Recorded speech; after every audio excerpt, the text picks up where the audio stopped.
And welcome back to the Delaware Boys Dynasty Football Podcast. The boys are back in town. Fellas, say what's up to the people. What's up, people? How we doing tonight? What's up, boys? Welcome back.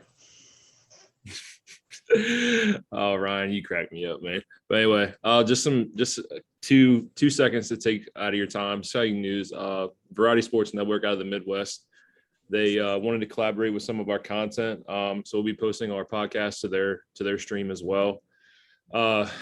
They can be seen globally, Podbean, Spotify, a couple other podcast sites that I can't remember. But just check out their page. Our content is now on there. Also cool for AJ. They are St. Louis Cardinals fans. Just want to pull that out there. Go Birds. So we play Superflex a lot. But before Superflex, running backs were king. Running backs are how you won fantasy football. So we got a this or that edition coming up.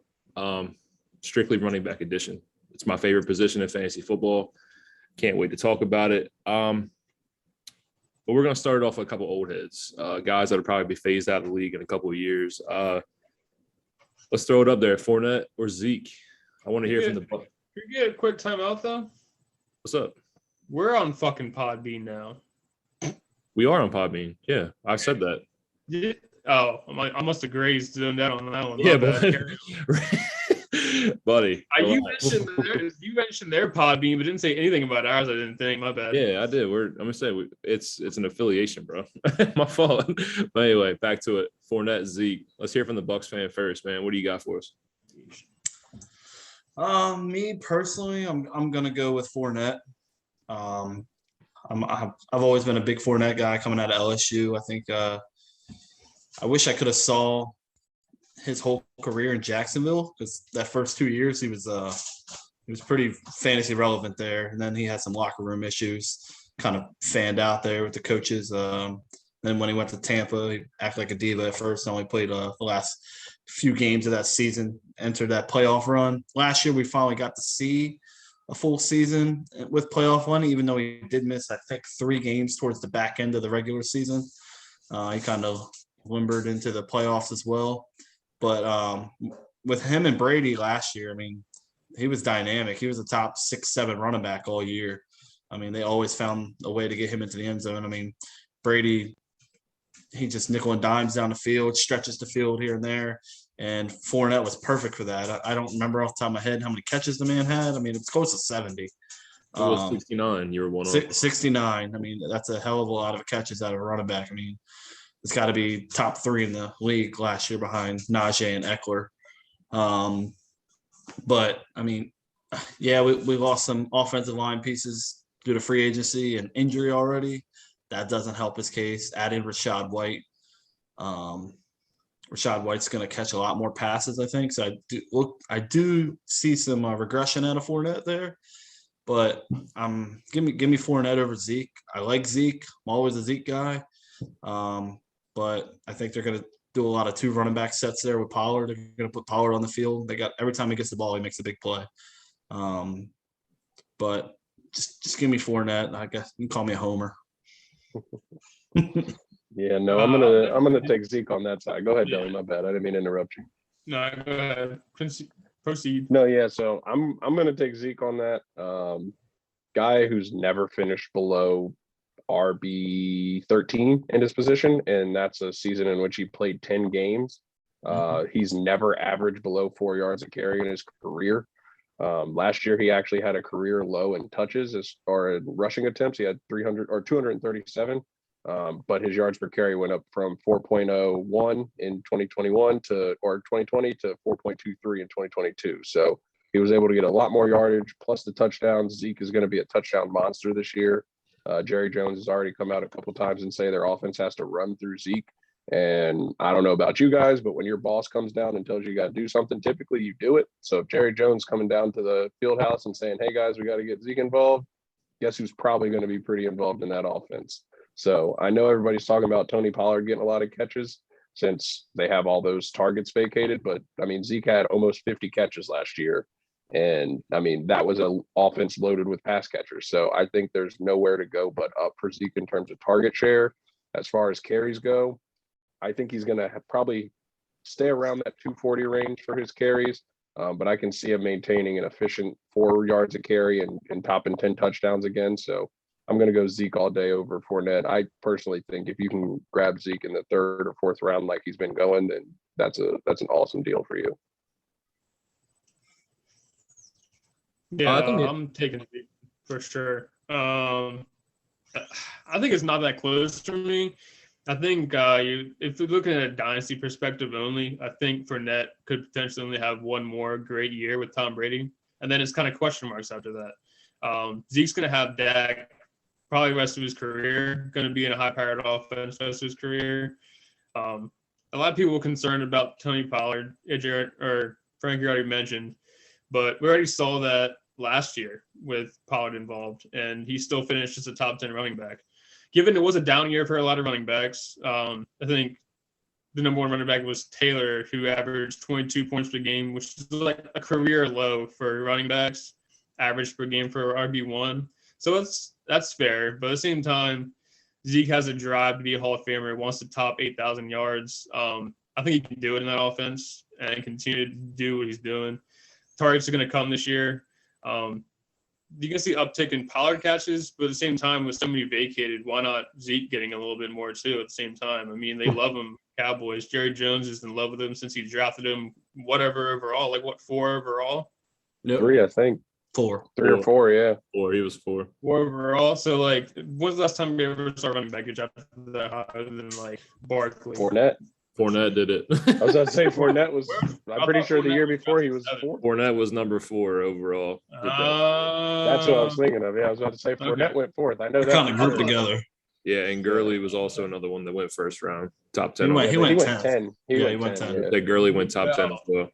He's the one that should have went in the top 5, but didn't. He fell way too far. Yeah, there was other Gurley, needs. yeah. There was other needs in that draft. Yeah, that was a good draft. But That's where it always pans out to. Yeah, Zeke's a monster, and he's absolutely shattered my 1,500 role, which kind of fuck him for that. But at the same time, only one down season, he still finishes the top 15 running back. So he's literally the definition of distance through his whole career. Yeah, he's definitely consistent.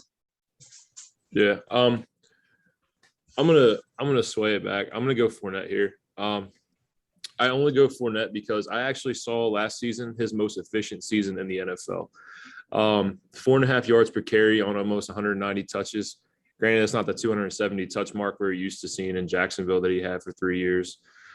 I get it, but he, like you said, he also had 70 catches. To me, Brady's a guy that he wants a back in the backfield that he trusts. Fournette has his back. I mean, you don't get the nickname Playoff Lenny for nothing. I mean, you guys won a Super Bowl together. Cool. Give me Fournette. It's relatively close for me between these two because I see Zeke having a monster season. Other than the suspension year, he's never finished outside of RB1 status. So it's hard to bet against Zeke in any format. But everybody's excited about Rachaad White, and I understand it, but I don't see how Fournette doesn't touch the ball 285 plus times this season. So I'm going to go with that. I think he can continue that elite efficiency that he showed us last season. I think 285 is a little high. I see more around 250. Closer, really, probably 240. But 190 carries and 70 targets is what? I think the targets come down. That's my thing. There's Targets may come down, but the running back touches can go up. We'll see how it works out. I like Fournette a lot going into this season. So I don't think that, and you could ask AJ this, I don't know if you'll meet a person that was a bigger Leonard Fournette fan coming out of college. AJ and I were in a dynasty league that year. I traded basically all of my picks to get up to number 1 to draft. It was Leonard 5 Fournette. picks. Yeah, I traded 5 picks in a rookie draft to move up to get to Leonard Fournette. So I'm a big Leonard plus Fournette Devontae guy. Freeman, I believe. I'm pretty sure he was in it, but it was after his career year, after he catapulted into the abyss. But my thing is, everybody's hyping up Lenny Fournette for having 70 catches last year. He only managed to turn those 70 catches into 2 touchdowns, and touchdowns are king in fantasy football. Leonard Fournette had 10 total touchdowns last year. Zeke had 10 rushing touchdowns last year. So I understand everybody being down on Zeke because of the Tony Pollard thing and maybe some of the injury history Zeke started to rack up with the touches he's had. I don't see a world where Zeke finishes outside of a top 12 running back again. Like he's going to be an RB1 in my personal opinion, no matter what happens with the Cowboys. So I just give me Zeke 100 times out of 100 out of this take. I don't think either of them finished outside the top 10. I They think didn't. they're both. Fournette was like 6. 1-6, Zeke was 7. I'm saying 2022. I think they both have top 10 seasons. I think that's fair. I just think Leonard Fournette came on very strong at the end of the year to put that top 10 season together. I don't. He missed games at the end of the year. Okay, but didn't he have a very solid he went bananas. He had 17, 13, and 19, and then got hurt, I think. Yeah. So I mean those are point totals, not yards. So I mean, right, I think also, again. Go ahead. We're talking about the Tony Pollard thing. I love the subtraction of Ronald Jones for Fournette. I really do. Fournette, at times Ronald Jones, they didn't know who they wanted their guy to be. That backfield, you didn't know who to trust in that backfield certain weeks. But once Fournette was named the guy, he was the guy. And I want to see him in 2022 as the guy playing with Tom Brady. That's what I'm excited for.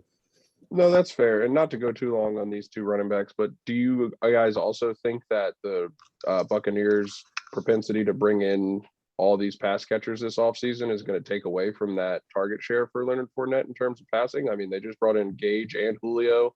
They still got what's that white boy's name on their team? Scotty Miller's irrelevant right now. But I think he's just saying it's another pass catcher. Another pass catcher mouth to feed. I mean, you had the mouths there to feed anyway. You lose AB.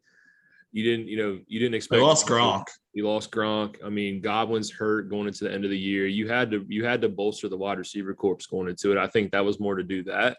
But of course, I do think it can hurt Fournette in certain ways as well. But I mean, like I said, I think it's going to be a great year for both.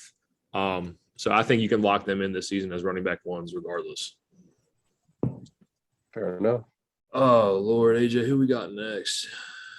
Javonte and Swift. So we start with Frankie on this one. Yeah, two of the young guns, man. Two of the young guns. Yeah, so I've been on this pod for however long we've been doing this pod, and I've been riding the Javonte Williams train. Shit, I've been the conductor of the Javonte Williams train for the most part. But me, baby. What I'm gonna say is at this point in the offseason, give me Swift over Javonte. And that is not a take that I thought I would come to this season or this offseason. But I hate every single report that I'm hearing out of Denver when it comes to this backfield. I when they first signed Melvin Gordon, I didn't think it was going to be that big of a deal. I didn't think it would cut into Javonte too much. And then basically every report that's come out since then has stated the opposite of that. Just saw a report today stating that they wanted to limit the touches of both of the running backs. I don't really know how that's possible other than just not giving them carries at all. I know Javonte and Gordon both had the same amount of carries last year, and obviously Javonte was substantially more efficient with those carries. But again, if we're just talking between Swift and Javonte right now, I'm going to go with Swift. Like AJ said before we got on the show here, Javonte had a top 15 season last year in terms of PPR for running backs. And that was not even playing all 17 games. He only played 13 games and still managed to pull out an RB2 season, a high-end RB2 season. So I'm going to roll with Swift on this. I know I've been, again, the conductor of the Javonte Williams train and also the conductor of the Zero Detroit Lions train. But at this point in the offseason, the reports are the reports and the training camp videos are the training camp videos. I'm going to roll with Swift on this one over Javonte. Fair enough. Yeah, I'm with you. I'm taking Swift as well, just based off of his pass catching alone. I love both of these running backs. I did a whole 360 on Javonte. I'll be the first one to admit that on here. I've watched a lot of I wouldn't call it tape. I'm not a tape guru, but a lot of small videos online here and there. Listened to a lot of stuff this offseason. This definitely swayed my mind. These three have swayed my mind. But I mean, it kind of reminds me of like all the off-season stuff that they've been saying the last couple of weeks of when Jonathan Taylor broke in. They're like, we're going to do a 50-50 with Marlon Mack. Granted, Marlon Mack got hurt, but before he got hurt, they started feeding right into Taylor because when he got the ball, it was something different on that field. The energy was just different. He was faster. He was making bigger plays. The way he jumps up, he's just like, let's go, get on my back. And Javonte, a little bowling ball, kind of reminds me of MJD. Young guys don't know who that is. Maurice Jones-Drew. I mean, he was a beast. I mean, he had the biggest quads in the whole league. I mean, that man was hard to tackle. He was breaking 3 tackles every run. Javonte's a little taller than MJD, but yeah. I don't know their height, but I mean, I think it's similar, maybe a little Ray Rice-esque. But I like what I'm seeing out of Javonte. I've seen a report where it's 70-30 to Javonte. I've seen 55-45. Split carries. I think they're just going to learn. If they get momentum, it's going to be because of Javonte. So they got to roll with him. But to sway back to Swift, I mean, 62 catches last year, not even playing every game. I think he had 7 or 8 touchdowns total last year between rushing and 7. receiving. I don't think he's averaged under 4 yards a carry. I mean, the offensive line's a top 10 line in the NFL. I mean, Penny Sewell is going to be an all-pro for years to come. Taylor Decker, right. I know everybody's talking about Chase over Sewell from last year's draft, but that's looking real good for the Lions right now. Sewell's a beast. He doesn't move. He literally does not move. He's a wall. They got good passing options, so that they're not going to be able to dedicate everybody to watch Swift out of the backfield, adding Jamison and adding DJ Shark.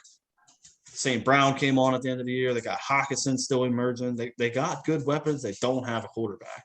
But that's perfect for Swift. Dump the ball off. If he's healthy, I think anything below 75 catches is a disappointment. I mean, I think that's realistic. So you're on Swift for the pass catching upside, not the rushing upside. I think Javonte's going to be better. He's going to get anywhere from 1,100 to 1,300 rushing yards. Swift I just mean Swift will be right around 800, 900 rushing yards. I think Javonte's a much pure runner than Swift is through the tackles. Swift can definitely improve running through the tackles. I mean, you get him on the outside, he's hard to get. He makes one cut and he's jumping out of your way. Javonte's just going to run you the hell over. But Swift alone is just pass catching is what you want out of a fantasy running back. Look at the top running backs outside of JT. It's always pass catching running backs. So listen, all respect to DeAndre Swift. I've had Javonte as my RB2 for Dynasty since last year. I'm a big ACC guy, big Hokies fan, so I watched a lot of Javonte, and I loved what I saw in college. Thought it was going to translate well. It did. Did I cut out? No, you're good. Your video cut, but your audio is good. Here's the thing. He finished, what was it, RB? I don't have it pulled up. I think 17. It was 17. What was it? RB 17. Yeah, 17. With a Drew Lock offense, which was terrible. You get a quarterback upgrade in Russ, which I think skyrockets them to probably a top 10 offense this year, to be honest. I don't see how he doesn't get better. I don't think that they're going to split 50-50 again. All these reports and videos and all this stuff. How much of it is really like smokescreen for like the rest of the teams in the league? Like, I just tend not to listen to that stuff right now. The reports the 70-30 split seem more realistic to me than a 50-50 split again this year. They went out, paid the draft capital to get Javonte. To be honest with you, watching him play last year, he some of the only explosive plays out of the Denver offense was almost all Javonte Williams. He carried somebody else back for like 15 yards. Like, we're looking at a guy that's like a true workhorse back, which is kind of rare nowadays. Melvin Gordon coming back doesn't really bother me. I mean, I think he does deserve a roster spot somewhere. The fact that he sat in free agency for so long, the fact the Broncos were kind of just like, okay, well, why not bring him back, you know? He already knows the offense. He's a plug-in running back. I love So how do you feel about him as a vulture for Javonte? Because he had 10 total touchdowns last year to Javonte's 8. And I know that's only 2 touchdowns, but Melvin Gordon had 8 rushing touchdowns to Javonte's 6. So No, how do you that's feel fair. about that? I don't know. I just think the switch is gonna flip the other way this year. That's fair. Devontae was a good pass catcher vulture too. some touchdowns. Mhm. I'm not saying that Melvin Gordon can't end up with like 6, 7, and then Javonte's supposed to the other side with like 9 or 10. It's very real possibility, and he is going to sneak some touchdowns in from him. But Can you see kind of like a Nick Chubb, Kareem Hunt year, with Javonte being Nick Chubb? I don't know. Maybe. I don't know. I don't know what the exact split was when Chubb and Kareem were there, but I could see a similar situation. But with Russ being there, I think they're going to let Russ cook a little bit. So I think it'll be a dynamic offense. I'm just excited to see Javonte full go. And even if I have to wait another year, so be it. Melvin Gordon is 29 years old. He's And on a 1-year deal. On a 1-year deal on top of that. So worst case scenario, wait another year. I have no hate for Swift, though. It's one of the best pass catching running backs in the league, and I have him right behind Javonte on my rankings. Yeah. So it's not like we're like far apart on this. I'm a big Javonte guy, and I'm not going to let these reports and videos and all this stuff leaking out before preseason even starts get into my head. He can't find the laces. And just to be fair, I am still a huge Javonte Williams guy. I just want to clear that up real quick. I just in this particular exercise, I'm taking Swift over Williams. They're going right around people that are taking a running back in that area. You're choosing between the two more than likely. Yeah, more often than not. What you got, Chalmers? Who you taking? These are my running backs 3 and 4 in Dynasty. I actually have it Swift 3, Javonte 4. Like I said, no disrespect to Javonte because this cat is special. This dude is going to be an absolute. Who do you have it to, by the way? Fat boy. I just wanted to hear you say it. I'm sorry. But anyway, no disrespect to Javonte because this dude is special. Dude's built like a bowling ball, and he runs a 4.5. Like you wouldn't expect this guy. He played with Michael Carter in North Carolina. You wouldn't expect this guy to be good for 40, 50 catches. Split backfield last year. He had 43 catches. He's absolutely different. I watched him carry Marlon Humphrey 25, 30 yards down the field like a baby in a cradle. He's different. There's no question about it. But in these leagues that we play in today, especially these PPR leagues, these guys that are good for 60 to 80 catches consistently, they are league winners. And I don't think because Swift's first year, he was a 4.5 yards a carry. Last year, it dipped down to about 4.1. I think you're going to see him back in the middle around 4.3, 4.3.5. With this offense, this line, I think it's easy for Swift as well. Pass catchers on the outside. I don't see all the focus going to Swift. I think he's going to have an easier time running the ball than most will. And mixing the passing pedigree and the passing work, I think Swift is locked in as a top 5 to 7 running back. He was a top 5 running back through 13 weeks last year. He finishes the full 17 games. He finishes running back 5. Averaged almost 16.5 points per game in fantasy. Give me Swift. Fair enough. So three Swifts and 1 Javonte on this one. I would love to stand alone on this one. You stand alone. You can't go wrong. You know I've been with you all offseason, man. Yeah. But them reports are. I know you said you're not letting them get to you, but they got to me, man. Them things are scary. Man, One quick thing. Did you? Mark couldn't see the laces last year. Yeah. Quick. That's fair. You said you watched a lot of ACC games. Please tell me you remember the North Carolina Miami game when Javonte and Michael Carter both went for over 200 yards. That game was the most insane game I felt like I ever watched out of a running back duo in college. Yeah, no, it was nuts. It seemed like every other thing is just fucking who's the quarterback? Sam Howell just like every other play.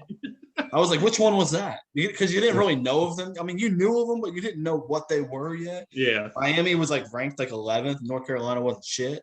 And you're like, oh, these running backs are legit. Put them on the radar. Yeah. Right off rip. But Deli, to be fair with you, I do think you're right. And I do think Javonte split load is like 65-35. And if that is the case, Javonte is a league winner as well. Yeah. I want to give your boy credit because This is my Yeah. sixth. This is my sixth share of Javonte Williams, and this is my fifth share of DeAndre Swift. So it's pretty split for me on both sides of it. And what's nice about it is in redraft leagues, Javonte's going in late thirds. Yeah, Yes. steal. Swift is going mid-second. Yeah. So So in Javonte redraft, and if you can get I was about Javonte to that say, late, yeah. dude, like you said, that's a league winner. Obviously, in If we're Dynasty, he's talking going much redraft, higher. give me Javonte because you get much better value on Javonte in a redraft right now than you are in a dynasty startup. But Right, yeah, right. give This is me Dynasty. I just wanted to throw that out there. You're getting him later. absolutely. That's nice Absolutely. value for Javonte. Most likely, you're getting him as your RB2. And, I mean, that's nice. Love Javonte here on this pod. I'm not even going to talk about this one. Dalvin Cook, Kamara or Dalvin Cook. I'm going to say Dalvin Cook, and I'm not saying a single word. We all know that you're going to go Dalvin Cook, I Chalmers. hate Alvin Kamara. So sick of Well, this listen, guy. you can hate Alvin Kamara all you want to hate Alvin I Kamara. hate What Alvin Kamara. what you're really telling us is that you hate good football players I because hate Alvin Alvin Kamara Kamara. has never finished worse than RB9 in PPR. So you're talking about a. Go ahead, AJ. No, Steven, I do want you to elaborate on this. Go ahead and tell us why you choose Dalvin over Kamara. Yes, please. Please, Why do- I want to why- hear it. Why do I? The people want to hear it. over The people that like Kamara want to know why not to choose Kamara. The thing about me with Kamara is I never like running backs that can't handle a full running back workload. He never saw 200 carries in a single season until a certain amount of time. I don't even know if he saw 200 carries last year. He might have actually, now that I say about it. Dalvin Cook's never played more than 14 games. What are you talking about? A full What I'm workload? saying is, Hold on. so listen to what I'm saying. This was year one. Listen to what I'm telling you. This is year one after the Drew Brees retirement. I always thought Brees made Kamara. I'm just going to be completely honest with you. You saw without Brees, he was inefficient. He went under 4 yards a carry. Catches dropped. Same thing like that. Like I knew once Brees was retired, Kamara was Brees' safety blanket. To be honest with you, Jameis likes to push the ball down the field. I didn't like the pairing. That's just me. I always told you this. After Brees retired, I don't like Kamara. I'm sticking Kamara to my. had a better half of the season when he was playing with Jameis than he did when he was playing with Trevor Siemian. And Trevor Siemian is a running quarterback who takes away from running back production. It doesn't, like I said, after Brees retired, Kamara fell off for me personally, and I'm gonna stand by that. It doesn't matter. So the first, I don't know, we'll go just first 8 weeks last year. Kamara had one bad week where he had 8 rushing attempts. Every other week after that, he had 19, 20, 16, 26, 24, 20 attempts. So you don't like volume in fantasy football either? I like volume, but at the same time, like I told you, you just can't convince me on this. I told you after Brees retired, and like I said, that safety blanket and that connection went away. I never liked the Jameis Winston pairing for Kamara. Jameis is a guy that likes to push the ball down the field. It always has been. I just never thought it would work. I didn't like Kamara. Everything you're saying is fair. I think it is a little rich to say you like a guy who can handle a full workload and you're picking Dalvin Cook, who's literally never played a full season. But I mean, I get it. I can understand that. I don't see the whole argument for Najee Harris as your RB2, especially when you're saying Kamara had an inefficient 3.7 yards per carry last season, when we all know Najee didn't average over 4 yards a carry last year, and he had way Yeah, but more. Kamara also plays with a top 5 O-line. Always has. Not anymore. No way. Not this His year. whole career, he's played with a top 5 O-line. I'm not a Saints historian, so I'm not going to sit here and be like, oh, yeah, when he came in the league in when you had 2017, they had a great offensive line. But that whole line has got a been good together. offensive line when they drafted Michael Thomas. That year they had the Michael Thomas draft, they drafted Armstead. And that's when their offensive line turned into a great offensive line. The Saints haven't historically had great offensive lines. They've had okay offensive lines. As somebody who's had to watch those motherfuckers beat up on my Falcons for the last however long I've been a Falcons fan, I'm well aware of the Saints offensive line, and it has not been world beating. But Alvin Kamara finishing, again, his worst season as an RB9 in PPR, I'm going to take him every time. And again, the least amount of games he's ever played is 13. What's that? Did you say, Doug? He missed 4 games, still finished RB8. Right. He You're never missed 4 games. You're never gonna convince me on Kamara, bro. I'm just. It's Here's not. At this point, Here's my I'm not gripe trying with to it. convince you. I'm just trying to make sure everybody else understands that you crazy, man. You are crazy when you're talking about I've Alvin never Kamara. I liked don't know Kamara. Like I why. told you, I never did. Here's Deli, my who you got, gripe Deli? with you about this whole take. You just raved about DeAndre Swift, who is Yeah, I probably did. the new coming Alvin Kamara. You took him over a workhorse back in Javonte Williams, and yet you can sit here and tell me that you would rather have Dalvin Cook, who misses time every year like fucking clockwork. But you're gonna tell me that you're out on Kamara because he doesn't have Drew Brees anymore. But he still finished RB8 while missing 4 games, still efficient with Jameis Winston. Does Jameis prefer to push the ball downfield? Yeah, sure, absolutely he does. But in the games that Kamara and Winston played together, they did great aside one fluke game. And that was very apparent because that did not happen for us this season until Trevor Siemian and Taysom Hill came in. Neither of them are competent enough to support a great offense for Kamara. So for him to even finish top 10 running back while missing 4 games is insane to me. And the fact that you still would I have will rather never. have I'm gonna Cook, die on this hill. It is what it is. Kamara's I not a don't know. guy. I don't Kamara- get it. You don't I have don't to get it. understand it. It's personal preferences. Like you're just never going to convince me to like Alvin Kamara in dynasty settings. Like you're just not going to. What about fantasy football settings? Not even dynasty. You just I've don't want owned, him in fantasy I've owned football. Kamara. I've owned Kamara twice since he came in the league. One as a waiver wire pickup his rookie year, and one was like 2018. That was it. 2019. It That was a good year. was a great He year. finished as the RB3 and the RB4. You're right, that year. and You hate that's fine. Like I said, I've never had exposure to Kamara. I never 2 top really 5 wanted seasons Kamara. he hates Kamara. I would be grateful. I bet you won a championship one of those years, didn't you? Actually, never did. No, I didn't. That's wild. If you picked up Alvin Kamara off the waiver wire and you didn't win a championship, you had to have been in a crazy good league. I was in a very good league. I've always played competitive leagues. I had it in AJ's league, actually, his Yahoo league that year. Kamara was a waiver wire pickup. Didn't win Like it. in the good old Yahoo days. Give me Kamara. I love Dalvin Cook. I mean, I do, but I love Dalvin Cook. I like the way he runs the ball when he gets the ball in his hands. He's the man. Like, he misses games every year. Like Deli said, it's clockwork. That sways me, and I like people that are on the field.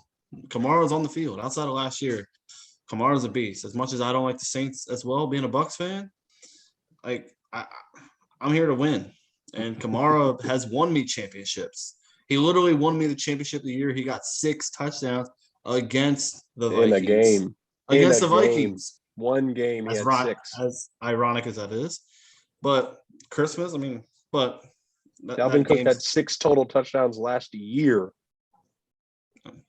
I like both of these running backs. I like the floor is safer for Kamara in my opinion.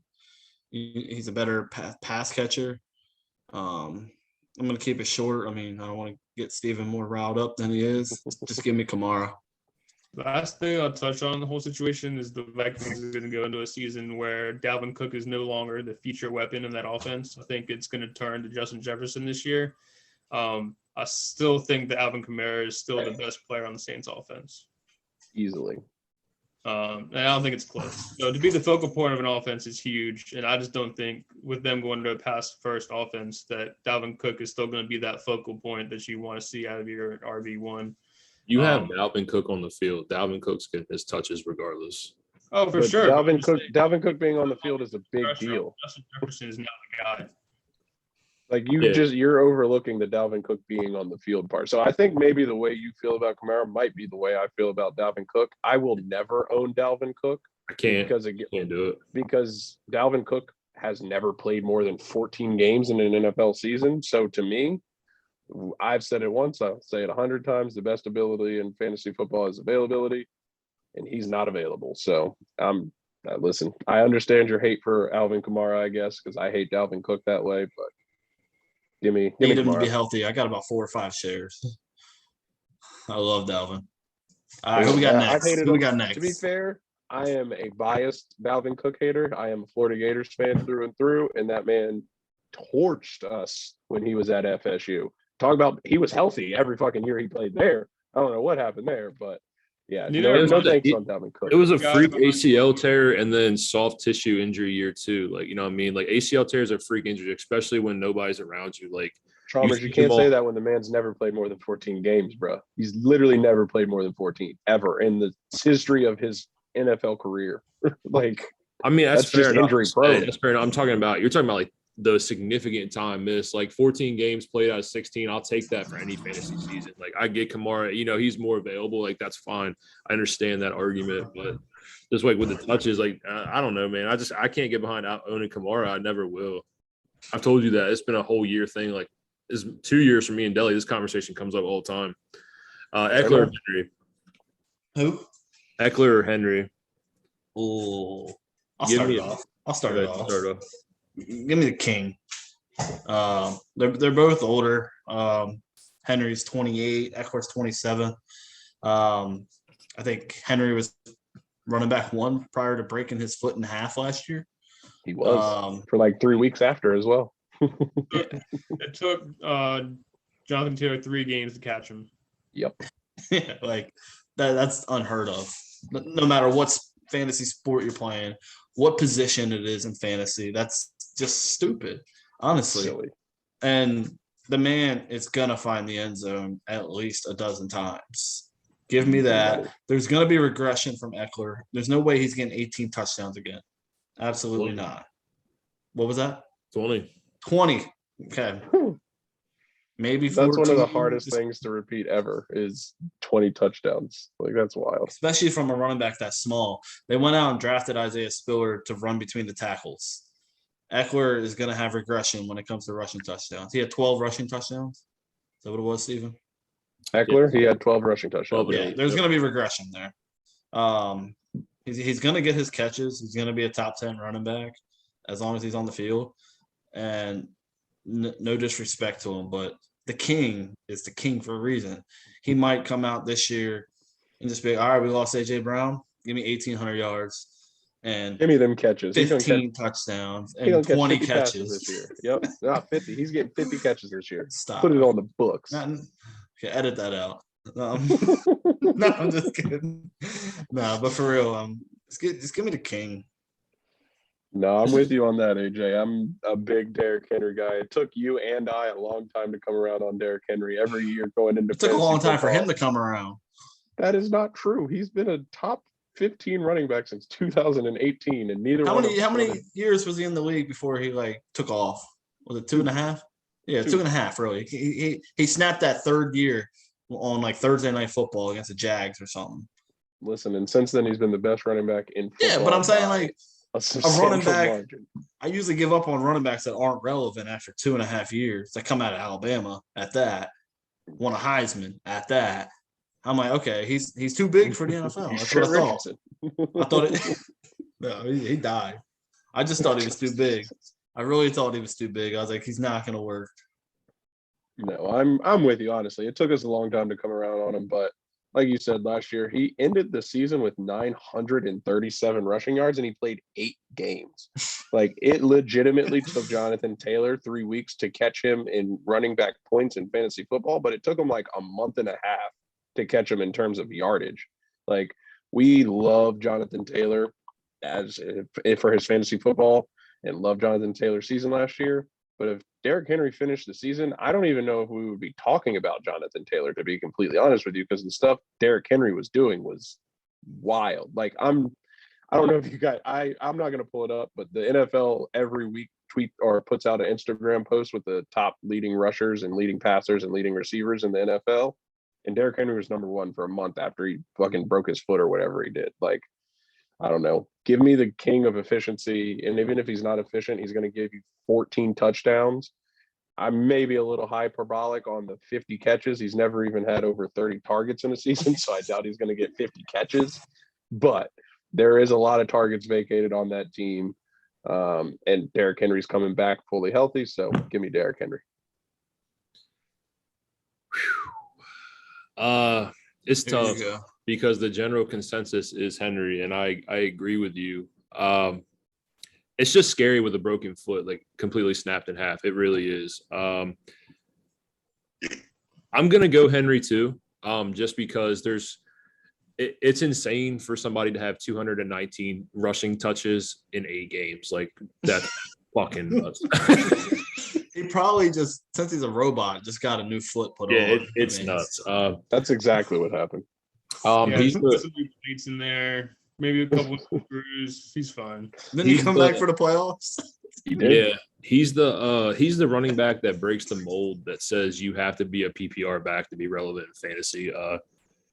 This guy's probably going to go for 1,600 yards and 16 touchdowns, and I'm not surprised. Like Before the fantasy playoffs. Yeah. You're right. Give me Henry, but that's no disrespect to Eckler. Eckler is a monster as well.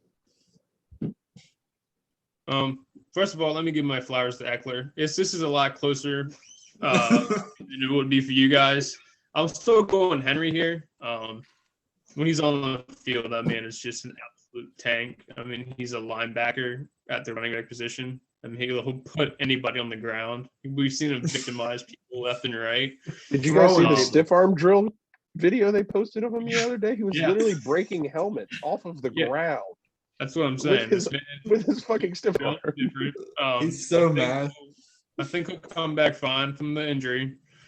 I really just think he's just – I mean, when's the last time in our lifetime have we ever seen a running back who can consistently get like 30 carries a game and just be like, I'm good. It's like he gets 15 – he gets 15 yards past the line of scrimmage, and he's got 6 defenders behind him, like that he's approaching, and he outruns them. He doesn't even try to run through them. I'm like, how did he get away? Yeah. And then it's like an 80-yard touchdown.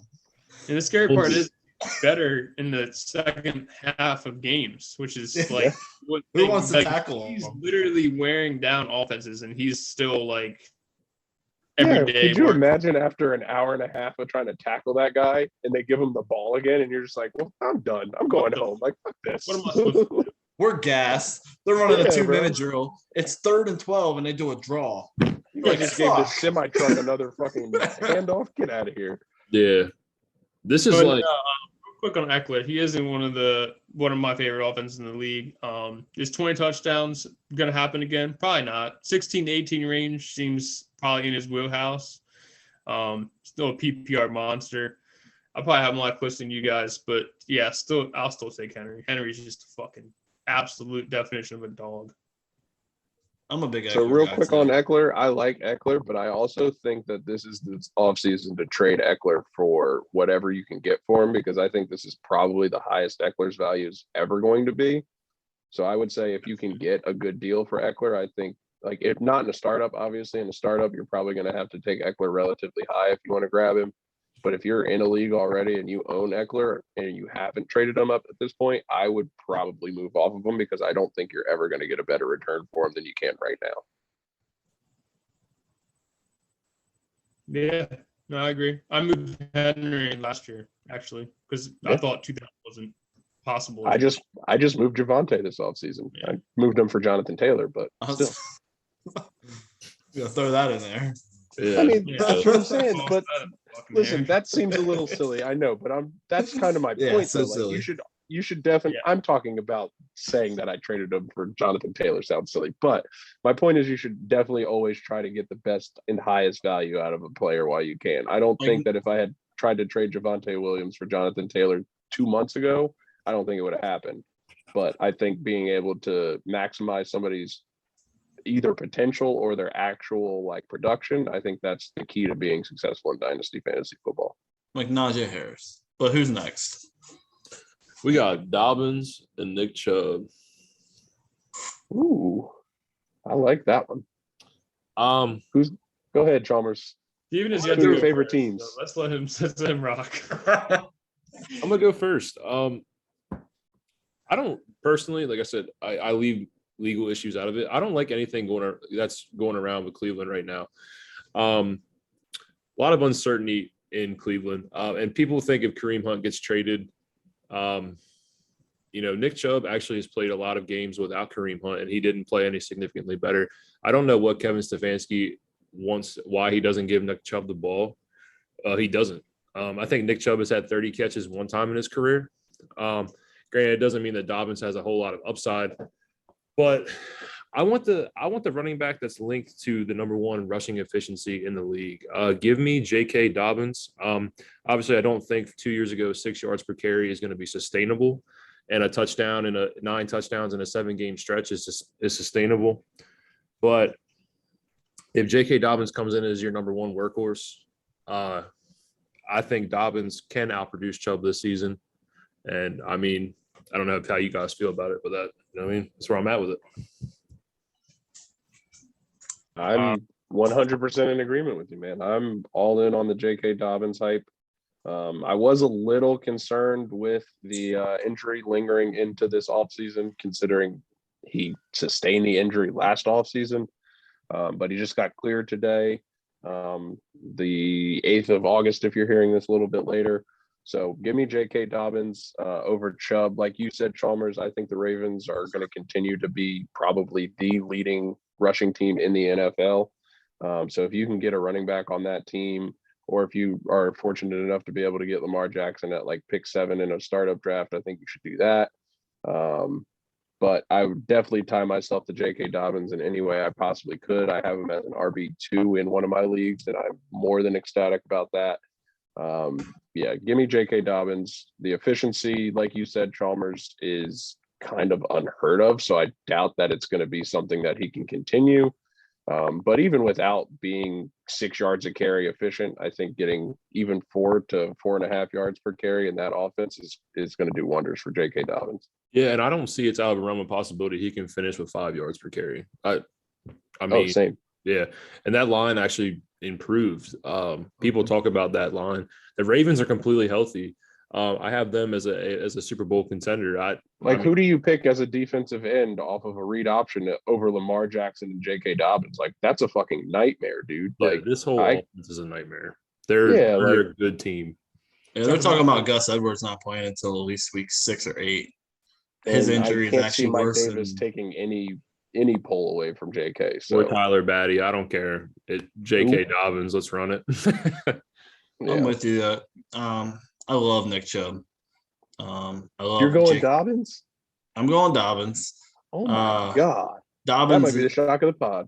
He's 3 years younger than Nick Chubb. I think Nick Chubb is the best running back in the NFL. I don't think there's a better runner in the NFL.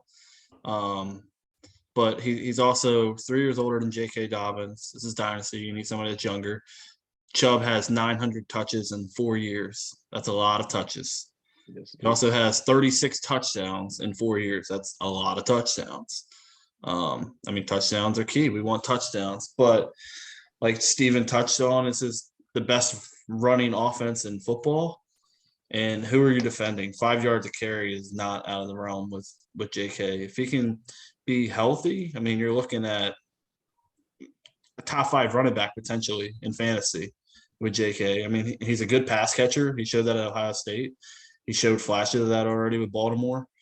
If the man gives you 40 to 50 catches, that's all I'm looking for out of J.K. because he's going to run the ball. You're going to get a healthy season, 10 to 1,200 yards. And just give you 10 touchdowns. I like that. J.K. is explosive. That injury does worry me. But Chubb misses games every year too. He's a bruising running back. He looks for contact. I feel bad for people that try to tackle Nick Chubb. He's a smaller Derrick Henry. Like he just runs right through you. He's not going to beat you on the outside. Doesn't mean he's not quick, but J.K. he has that extra burst. I think Baltimore is going to open up a new level this year, and I'm with Steven. They're going to be a Super Bowl contender. They're going to be that team that finishes last year to win the division this year. It happens every single year, and it's going to be the Ravens this year. And I think teams are not going to want to play the Ravens come January and February. Hell no, I don't want to play them. So I'm a little pain on this one. Me and Frankie took Chubb ahead of Dobbins in this startup. I'm also on. I think they kind of profile as the same running back. So I would tend to just lean with the younger one and just go Dobbins over Chubb. I know you say that Dobbins kind of got his catches, but honestly, with Lamar at running back, you're not really going to see him dump the ball off that often. So I don't really see too many catches coming out of JK. So, and that's nothing to take away from him. He is in the number one rushing offense for like the past 3-4 seasons, ever since Lamar's been in the league. Greg Roman, Greg Roman took over 4 years ago. Yeah. So give me J.K. Dobbins. Like I said, it's close. And in a world, I could probably see Chubb finishing ahead of Dobbins this year, as long as Deshaun Watson serves 6 games. If he gets the whole year, then I'm definitely leaning Dobbins. I'm not going to touch on the Watson situation. Should have got more. That's all I'll say. So just real quick, I think that the Watson thing is probably going to end up being more than 6 games. We don't have to talk about it, but I think it's going to end up being longer than 6 games. Yes. With that, do you guys think that takes away from Chubb, or do you think that adds to Chubb? I personally think that adds to Chubb because I think the Browns are going to have to lean more on the running game. I do like the Browns O-line and their running game in general. Kevin Stefanski is very good at scheming for the run. Mm-hmm. And I'm not saying Baker was a world beater, 8 stack boxes, things like that. The fact of the matter is, if you're going to lean on your running game, that's not, Chubb's games played has, went down every season. Like, he's missed time and he's missing more time. Like AJ said, the best pure runner in the league. At this point, I'm looking to sell Chubb just like you're looking to sell Eckler. No, I think that's completely fair. And I just also, with the news coming out of Kareem Hunt's unhappiness, I just figured that, honestly, I thought at least one of us would be on Chubb a little bit more, but I understand that Dobbins Levy is not substantially younger. I think he's 23 to Chubb's 26 or 27. So you're not talking like a huge age gap, and it's not like Chubb is over the hill by any stretch. But like Chalmers said, he has been missing games here a little bit more consistently. So I'm still going JK, but I think like Deli was saying earlier with I don't even remember the running back matchup, the Eckler one. Yeah, said it was a lot closer than we were making it out with Henry and Eckler. I think this one's a little bit closer than we all made it out to be, even though we were all on the side of Dobbins. Sure. I like Chubb coming out of this year, especially with if Watson's going to get more than 6 games, which I believe he will. I think we could see a career high in catches for Chubb as well. With Brissett. That doesn't take much, though. No, that's fair. It doesn't take much to get a career high from Chubb and catches. No, I don't even know what it is. What's it, like 26? I think it's 35. 35. I didn't think he was in the 30s. He's got 1 year in the 30s, I believe.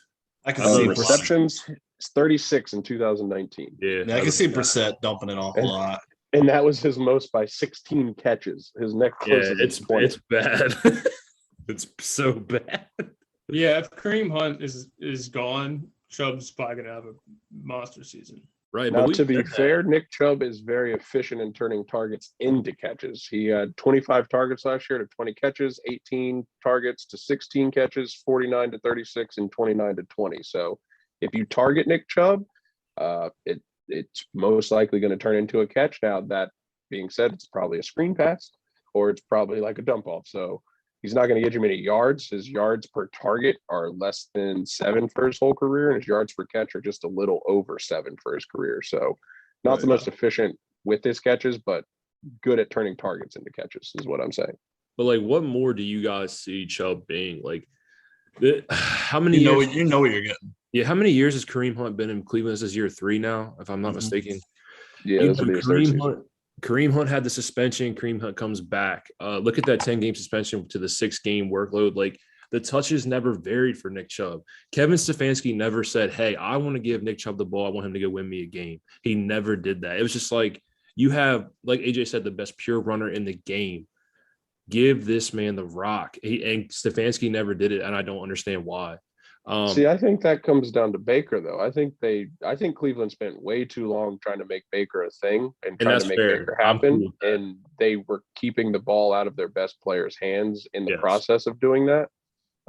So with Baker gone and with Watson serving his suspension, that's what I'm saying. I think Nick Chubb is clearly the best offensive option that the Browns have. So I can see them leaning on Nick Chubb pretty heavily. Yeah, I just never liked over this 3-year span the the difference in touches between Chubb playing with Hunt and Chubb playing without Hunt. It didn't sit right with me because me and AJ talked about it. If Chubb's good for 75, 80 yards a game, but if he doesn't score you a touchdown, he might actually kill you as a running back on your roster. Yeah. So last one. I can be the same way though. But go on. We'll go to the next one. Dobbins. Yeah. Same way. That's true. That's true. But like everything about this Ravens team to me screams buy. Like this team is loaded. And they haven't had preseason yet. That's when the injuries come for the Ravens. Yeah, man. So real quick, how many games do you think Nick Chubb played last year where he didn't score a touchdown? He played 12 total games. I'm gonna say 2, 3. I'm gonna say Chubb played, or he played 14. I'm sorry. I'm gonna say 3 games. 14 he didn't score. games. I'm gonna say he didn't score in. Give me 4. 2. I was on 4. 2. I know it wasn't a lot.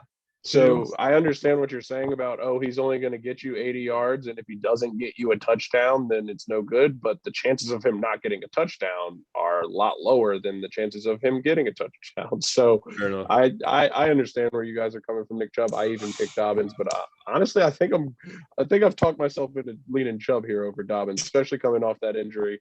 Like I legit think Cleveland is going to run the ball, I don't know, 25 to 30 times a game. And I can see Nick Chubb getting almost all of those carries, if not all of those carries, especially if the news on Kareem Hunt is true and he's going to hold out or be traded. I think I'm going to lean Nick Chubb here. I'm going to withdraw my earlier statement and I'm going to go Nick Chubb. I just know this. Georgia. I just know this Ravens offense is a top 7 offense. I want all parts of this offense. If I have, I want all the Bateman. We know you're a Ravens fan, but what's the next matchup? No, Breece Hall and Travis Etienne. Let's do it. All right. So this is essentially Etienne's rookie year. If you count, his injury and Urban Meyer last year. So I think Travis Etienne is more explosive than Breece Hall.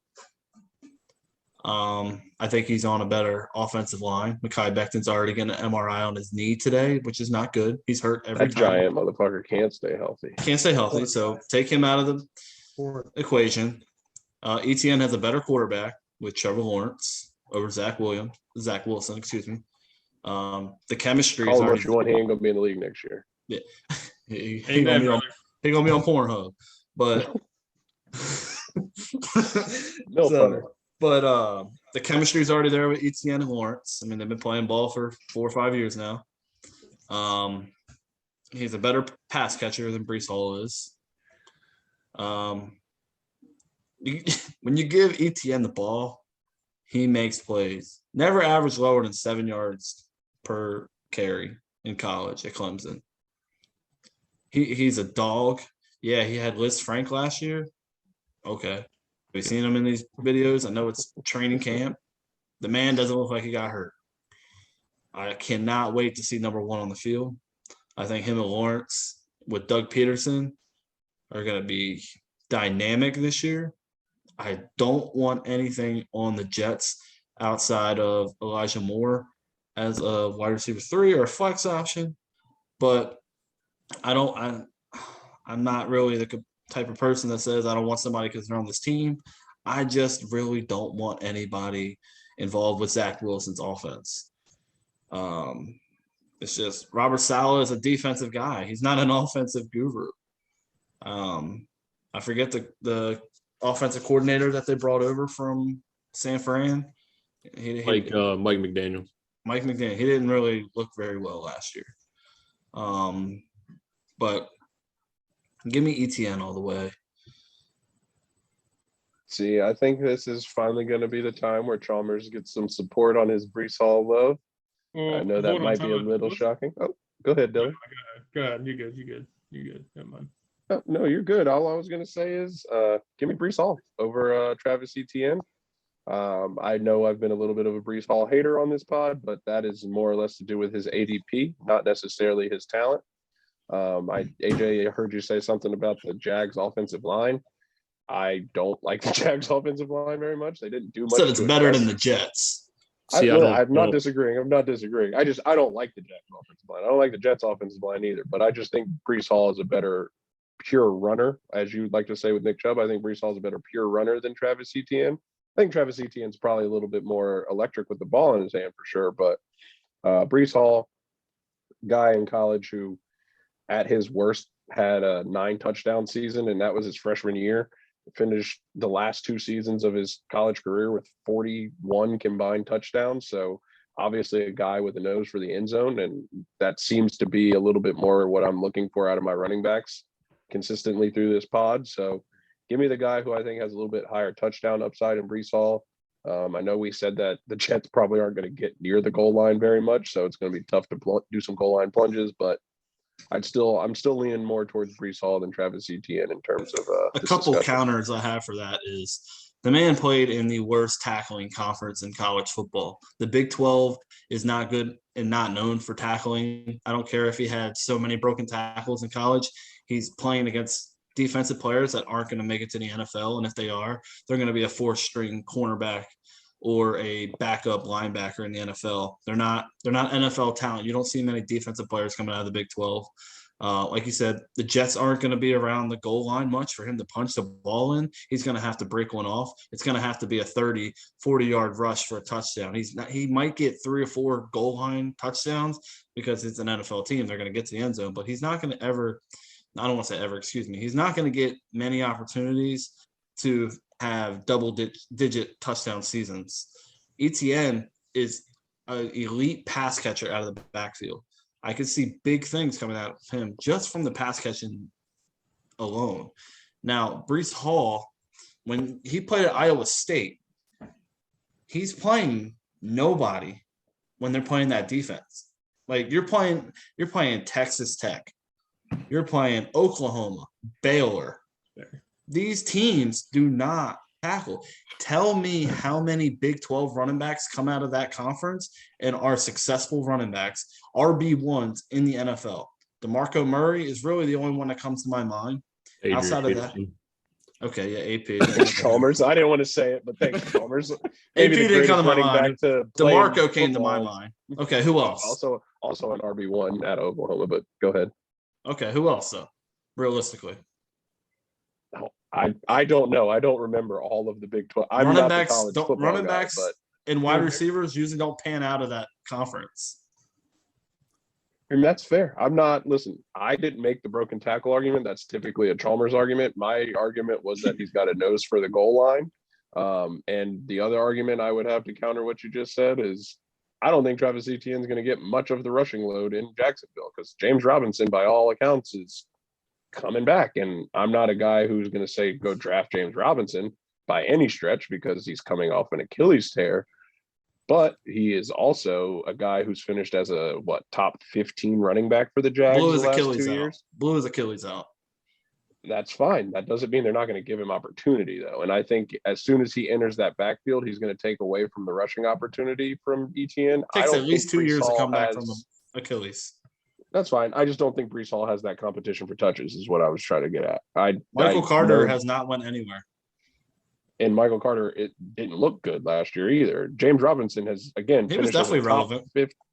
Okay, he's not James Robinson is my point. James Robinson has literally been a good running back in the NFL to where Michael And Carter I don't think Breece Hall is Travis Etienne.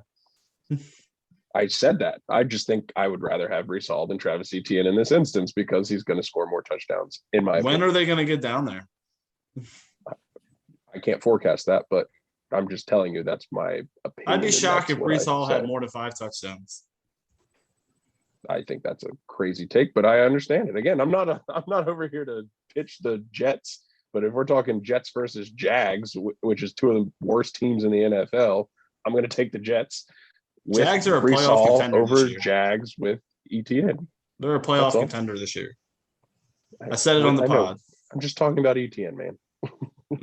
I'm not the Etienne guy you guys are. Let me get in on this before Steven does. He's been looking down his film a lot. It leads me to believe he's pulling stats. So he's broken tackles. He had 71 broken tackles. Look, man, it's all here. Breece Hall, it's all here, but I don't have to pull anything. We're good. Go ahead, get your take in. I'll take just strict. I think they're close for me, right? I will strictly take ETN over just because of the cost difference. If you're looking at startup drafts, That's you're fair. looking at like, or he's going in the turn of like the 210, like the between like 210 and like 3-2. And you're looking at spots where like you're getting the potential stack of like Josh Allen and Matthew Stafford, which would be to me absolutely insane start. To take Brees Hall there, unproven rookie, is a little bit much. I'd rather just take ETN in the end third, beginning of the fourth, keep it pushing. And I think a lot of it also has to do with Zach Wilson. I don't think he's made it as much as Daniel Jones has been catching slack. I think that Zach Wilson might have played worse than Daniel Jones last year, and that's a tough one. I think that offense is going to be bad. They sign on to a defensive head coach taking over the job when they definitely, in my mind, need an offensive mind. That didn't make much sense to me.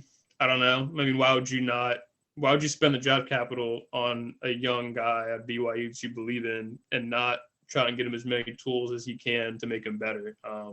Solid, definitely just a defensive guy, which is great for the defense side of the ball, but all the points are going to come from the offense. And Brees Hall, as much as I rave about him being a red zone guy, Jets are not going to be down there that often. And I think that Michael Carter is a good running back. I think he suffered in the Zach Wilson offense last year.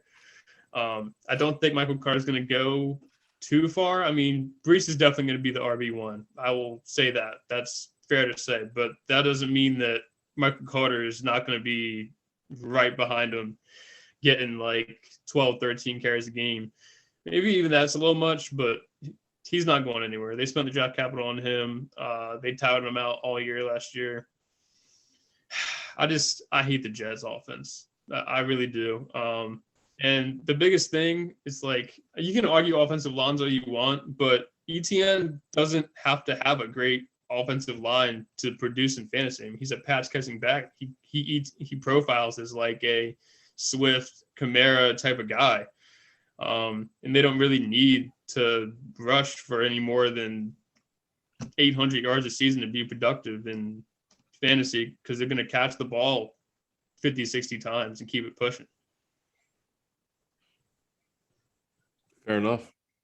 Go ahead, Chalmers. Get it off, buddy. You've been waiting. I want to give credit to both, actually. Since 2018, only 5 running backs have come in with a 99 overall athlete grade. That would be Saquon Barkley. That would be Jonathan Taylor. That would be DeAndre Swift. That would be Travis Etienne, and that would be Brees Hall. For the knock on this guy to say he's not a pure athlete and an explosive athlete, to me is a little crazy. And to say that he may not be able to have the pass catching ability and bring up his broken tackles. Like I said, you can't go off all athletic profile, because if you did, CJ Spiller would be a Hall of Famer. Kid's going to be a stud. AJ hates that name. Since 2012, at least one rookie running back drafted has finished as a top 15 running back. Since 2012, 10 of those guys were running back ones. I'm not saying it's going to be Brees Hall. I don't know. That I could be completely wrong. But based off what I watched, man, like I said, he wasn't Travis Etienne at Clemson when it came to the pass catching ability. I'll give Etienne his credit when it comes to that. Yeah, the ADP may scare you. But everybody says, is he just an overglorified David Montgomery? I don't think so. I think this kid is explosive. I think this kid's got the juice that we all see, that extra burst. And like I said, he's definitely a better pass catcher than Montgomery. He was a better blocker. He was always on the field on third downs. Montgomery, to me, struggled in that at times. Like I said, I'm not shying away from Brees Hall. I have him everywhere. He's my guy, but I also want to give credit to AJ's guy as well. I think Etienne is a league winner. But give me Brees Hall in Dynasty. So just real quick, since we're talking, Jags and Jets. Years? Go ahead. I also want to say, I think the Jets have a better overall roster than the Jags. Not the better quarterback. The quarterback makes a big difference, but I think the Jets have a better overall roster. So we're all going to agree that Doug Peterson's probably going to be the play caller in Jacksonville, most likely, since he's Sure. the offensive mind there, right? So how many times in Philadelphia that Doug Peterson was the head coach did they have an RB1 on that team? I don't remember any, so I'm just trying to jog my memory here. I think the highest Miles finish was a running back 2. Oh, okay. But he was a rookie. He was a rookie though, right? Yeah, but he's never had I will give him credit that He never had a an running ETN. back. He had never Corey had an Clement. ETN. He had. I don't think that's else. fair. People were very high on Miles Sanders coming out. But he was a I rookie. still He am. only had that rookie in the following year.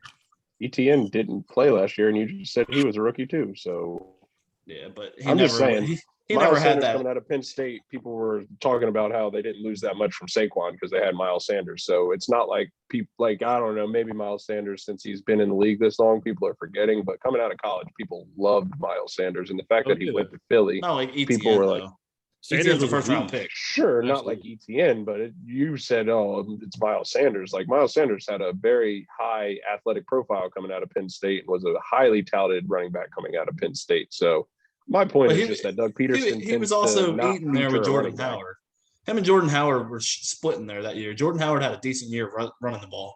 And you're telling me you can't see ETN and Robinson? Jordan having the Howard same didn't come type of off a role? blown Achilles.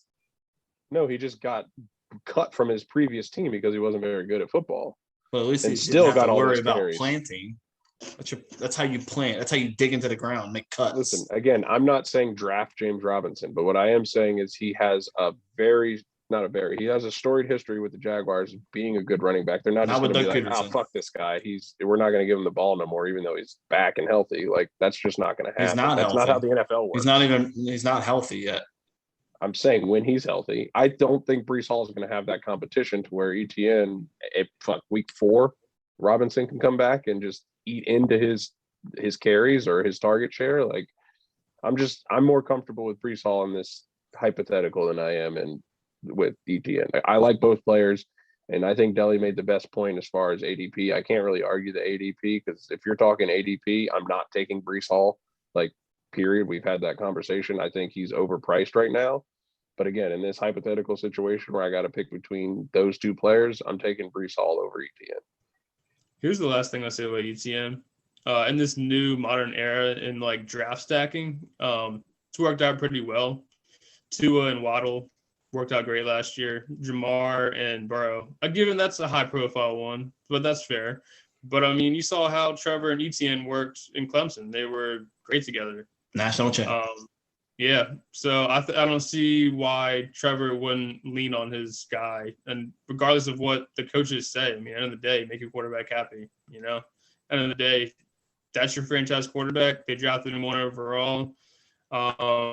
He's the most talented quarterback to come out of college since Andrew Luck, I'd probably say. An absolute freak. So I'm excited to see the stack there, see how it pans out. James Robinson, it will come back, but I'm still under the thing that, like, I don't think ETN needs any more than like 14, 15 carries a game and still hit like 6, 7 catches and still be a very productive fantasy running back. I think he has DeAndre Swift potential. Yeah. And I guess when I see Brees Hall play, I see a Matt Forte type build. That's how I view Brees Hall. Matt Forte was catching 100 balls a year. Yeah, but like I said, in college, he never caught over 40. So you don't know the full pass catching ability until you get to the NFL and you get that scheme working. So I'm gonna stick with what I see. So fair enough. That wraps it up, boys. This or that, we got next week. We're gonna dive into Frankie and Ryan's favorite position. This will be the wide receivers. Actually, yeah, it's gonna be a hell of a time. Wide receivers are fun to talk about, but that's more their forte. Other than that, just a couple things. If you got anything to mention, there was a lot of controversy when it came to this podcast. It was actually a fun debate for a lot of these running backs. If you got any, comments, anything you want to say about your running backs, anything, any sleepers you got, anything like that, drop it. We had a couple comments on a couple of videos, and some Variety Sports Number guys commented. So we'll get to them for our next podcast. We'll answer them before we start the wide receivers. But everybody, other than that, we're out.